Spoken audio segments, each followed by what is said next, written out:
It was time to move on. My SUV was parked in a long-term parking lot at the airport. I figured that would give me about 2 weeks before anyone noticed the car had been parked there too long. I headed toward the Delta terminal carrying only my briefcase and travel bag. The briefcase contained all my documents, a few $1,000s in various bills, and my travel documents. Everything looked perfectly normal, unless you really knew me. All the documents were in a different name, but where pictures were required, it was my face, including my driver's license and passport. I was starting a new life with a new identity. I entered the terminal and began to go through security to board my flight. TSA is very efficient. They checked my ticket, x-rayed my briefcase, wallet, and car keys. There were no bombs, water bottles, or other prohibited items in my briefcase or on my person. They made an unmistakable determination that I was not a terrorist and let me through. Next stop is the men's restroom, where I go into a stall and start taking off my outerwear. Underneath is another set of clothes. I turn from a dressed businessman into a tourist returning from vacation. I am now wearing a garish shirt, shorts, and summer shoes. I step out of the men's room and blend in with the passengers on the flight returning from Las Vegas. I look like another tourist returning from the entertainment city. I follow the crowd to baggage claim. I walk up to a small wheeled suitcase standing alone on the conveyor belt. Since no one pays any attention to the suitcase, I grab it and walk out the doors to the exit. I walk over to the interterminal transport and climb aboard.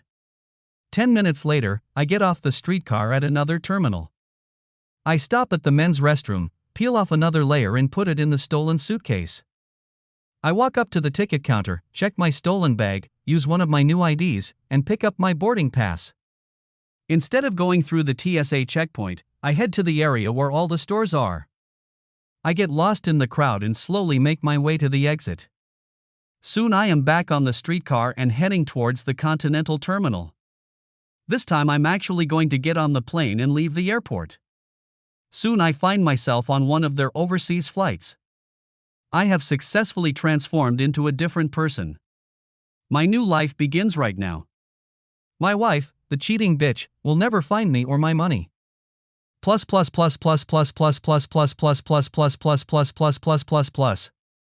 I guess I'd better tell you what prompted this identity change exercise. First, let me tell you about myself. I was born in Western New York State in 1960. I graduated from high school about halfway through my junior year.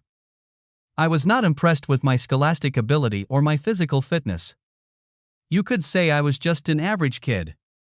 My parents were not wealthy professionals. My mom stayed at home and my dad worked in construction. I attended a local college and lived at home. During my studies, I worked part-time at a fast food joint, and during summer vacations, I worked with my dad in construction. My grades in college weren't outstanding. I just managed to get a 2.6 GPA all 4 years. Because I worked a lot, I didn't work hard enough to study. I only had enough to make ends meet. I got my business degree and went out into the world to make a name for myself. What was my surprise when none of the big guys wanted to hire me? I guess my average grades from a simple business program in an average college didn't set me apart from all those superstar graduates. So I spent my time looking for a job rather than getting a high-profile position. I finally found a job with a small property management company. I was not given a private office with a secretary. They gave me a desk, a phone, and a bunch of responsibilities for little startup money. My dreams of a white shirt, dark suit, and a 9-to-5 job in college were gone. I soon realized that in small business, everyone is a jack of all trades. I've chased tenants for overdue rent, helped evictions, and interviewed prospective tenants. I've even helped the maintenance staff clean and paint for new tenants. I didn't make a lot of money, but I learned the real estate business by doing everything. And in the process, I fell in love. Not with a beautiful woman, but with the real estate business. My boss, the owner of the company, noticed my growing love for business and steered me in the right direction. He had several grown children, but none of them wanted to follow in his footsteps. I guess I became the child he always dreamed of. Someone to whom he could pass on his knowledge. One day he called me into his office.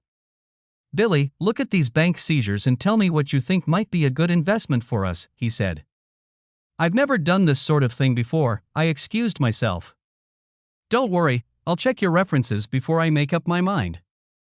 "Oh, I'd like to get the results right after lunch." Lunch at his company was at 12 o'clock noon, and now it was almost 10 o'clock. Damn, he didn't give me much time, I thought. I skipped lunch and spent the next 3 hours reading the ads. I found a few that I thought he might like. Promptly, at 1 o'clock in the afternoon, I walked into his office and presented my recommendations. He listened to me for almost an hour before interrupting. "So far everything you've chosen is crap," was his only comment. "Come over here and I'll show you how it's done," he added. We spent the rest of the week making our selections. When we were done, we chose a few sites that had a lot of potential. I learned a lot that week. I also learned that my humble boss was a real estate genius. He bid on 4 bids and won only one. It was a 4-family house built in the early 1910s. It was next door, on the edge of an upscale neighborhood populated by young marrieds and college students. The building needed a lot of work, but we bought it very cheaply, and the bank agreed to make all the construction loans and defer the mortgage payments for 6 months. We ended up buying the building for next to nothing and got all the money we needed to renovate it. At closing, he handed me the keys and said, "This is your project. Start tomorrow."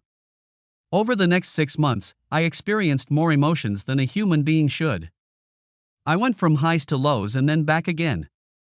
In between, I learned more and more about the apartment rental business. By the time the first mortgage payment came due, I had rented out all the apartments and was well on my way to a successful career. Shortly afterward, my boss surprised me again. "Bill signed these papers for that 4-family house we bought." "Sure, but why?" I asked. "Because I'm transferring ownership to you, it's your building now." "What?" exclaimed I. "Bill, I'm getting old and would like to pass on my knowledge to someone. I hope you will allow me to pass them on to you. My children will probably sell off all the property I own after I die, which is their birthright. So we will start your own real estate business. Please accept my little gift." That's how I got started. I soon became Bilco Properties, LLC. My friend and mentor died about 5 years later. As predicted, his children sold everything. They wanted the maximum price for everything and found a buyer who was willing to pay it. By that time I had 15 properties of my own. All of them were in good neighborhoods and were fully leased. My financial plan was based on 50% rent. By that I mean that if half of a building is rented out, it pays for all the costs of that building. Most of my buildings were 100% occupied. I wasn't rich, but I wasn't poor either. I was doing fine. I grabbed some commercial real estate when the guy who bought my late boss's business went bankrupt. He thought hiring a bunch of assistants and then spending all his time on the golf course was all it took. To my delight, he was wrong. I was 30 years old when I met the woman who eventually became my wife. I had bought a commercial property in a pretty nice neighborhood. She and her friend rented one of the offices to start a decorating business. When they met me, I was dressed as usual as one of the other employees. They were both dressed upscale, straight out of a fashion magazine. I guess, as interior decorators, they needed to make an impression. Well, they made one for me. Wendy was the more aggressive partner. She won my heart. In my imagination, she was standing in front of a vine-covered cottage with 2 small children, waiting for her husband to return from work. I imagined myself in that husband's shoes. When I told them the amount of rent, it was clear from their faces that they couldn't afford it. "Since this is a fairly empty building," I lied, "there was only one other vacancy. I can give you a provisional lease for the first year," I offered. "How much lower?" they asked in unison. "About half, if that's not too much. The owner gives me a little leeway in setting introductory rates." They jumped at my generosity and signed a 1-year lease with an option to renew for another year, rent to be determined later. "Can we get the owner's name and address so we can thank him?" asked Wendy. I gave them my mother's maiden name with an assumed name and the company's P.O. box. I explained that the owner didn't like to be disturbed, so a short note would suffice. Over the next year, I helped them with all their problems, dressed as a simple laborer. I watched their small business gradually grow. By the beginning of the second year, they renewed their lease at a higher rate. But the rate was still about 25% lower than what all the other tenants were paying. Like I said, they were very nice. One day Wendy, that's the one I liked, informed me that her partner was getting married and was going to move with her new husband to the West Coast before her lease was up. She asked, "Can I terminate the lease? I don't think I can afford it when my partner leaves. I don't know about breaking the contract, but I can lower the rent to the same level as before. My boss doesn't like empty office space." I didn't really want her to leave. Her face lit up with a wide smile, and I received a kiss. That kiss was decisive for me. I was in love. After we parted, she looked at me differently and smiled in a special way. That was the beginning of our relationship. A year later, I stood at the altar and took my vows. By the time we were married a year later, our daughter was born. Wendy had a difficult pregnancy and birth. Her doctor recommended that she not have any more children. She had her tubes tied. Our sex life remained as good as ever, but her desire for sex had diminished. Mine hadn't. I found myself going to bed with an erection, and a week later I still had the same erection. As I said, Wendy's sex drive had diminished. Since then, Wendy has been putting all her energy into her business. She never realized that I was more than just a lackey for some rich landlord. She began to treat me without much respect. She began to see herself as the main breadwinner in the family. I tried to tell her that I actually owned a bunch of real estate, but she wouldn't give me a chance. Every time I started to tell her, "I don't want to hear about your work. It's boring." I accepted her opinion of my worth in order to keep the family together.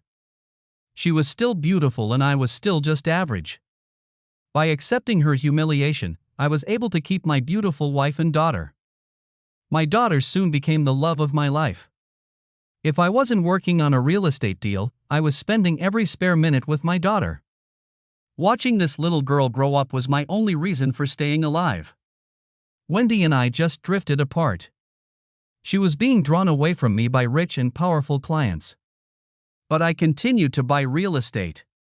Some properties I left for a long period of time, and others I quickly resold, getting a tidy sum. I was slowly making a fortune that she knew nothing about. Wendy became more and more contemptuous of me and more aloof. Soon I was sent to sleep in the spare bedroom. The reasons for my banishment were listed as follows: I snore too much, I toss and turn and disturb her sleep, and, of course, I smell like a petty servant. At first, I was allowed to visit her bed weekly, but over time that decreased and I became lucky if it happened once a month. The only reason I tolerated it was because of my daughter. If I confronted Wendy and she divorced me, everyone knows the mother gets the baby and the husband gets the bills. I loved my daughter too much to put up with a selfish wife cutting her out of my life. I channeled my frustration and loneliness into my real estate business. I ran my company like a secret mission with great passion. I had interlocking corporations, multiple P.O. boxes, different office fronts, and most of my employees worked in different buildings. There were only 2 people in my main office, my trusty accountant and me. Everyone but my accountant considered me just another employee. I never corrected their misconceptions. By the time my daughter Amy was 15 years old, I owned about $25 million worth of real estate that was not mortgaged and another $50 million that had some form of mortgage debt hanging on it. They were in different corporate names at different addresses of those corporations. All the rents went into different P.O. boxes. Some of the rent disappeared into offshore accounts to avoid taxes. By this time, I was starting to make some serious money. I owned almost 100 properties. These were no longer the simple 3 and 4 family houses I had started with. They were large residential complexes, shopping centers, commercial office space in 10-20-story buildings, and one large shopping center. Over the years, Amy and I grew close. I was the parent who was always there for her. If she was playing sports, I cheered for her in the stands. If she was sick, I sat by her bedside and held her hand. She and I would spend hours together at the mall, buying all those things a mother and daughter would normally buy. Except Amy's mom was too busy with her wonderful life, and I had to fill in for our daughter. By then, Wendy was also doing well in her business. Since I never bragged or changed my lifestyle, she still considered herself the main money earner in the family. I never corrected her because I didn't want her to think I had money and divorce me. My wife looked at me as if I was nothing more than a loser taking away from her success. She no longer hid her contempt for me. To become a second-class citizen in our home, I had to be promoted. Having come to terms with her attitude toward me, I began hiding more and more of my wealth abroad. When Wendy decided to renew, I didn't want to be penniless. Wendy's business as a decorator required her to hire very artistic people. I guess I was a little homophobic because those guys annoyed me.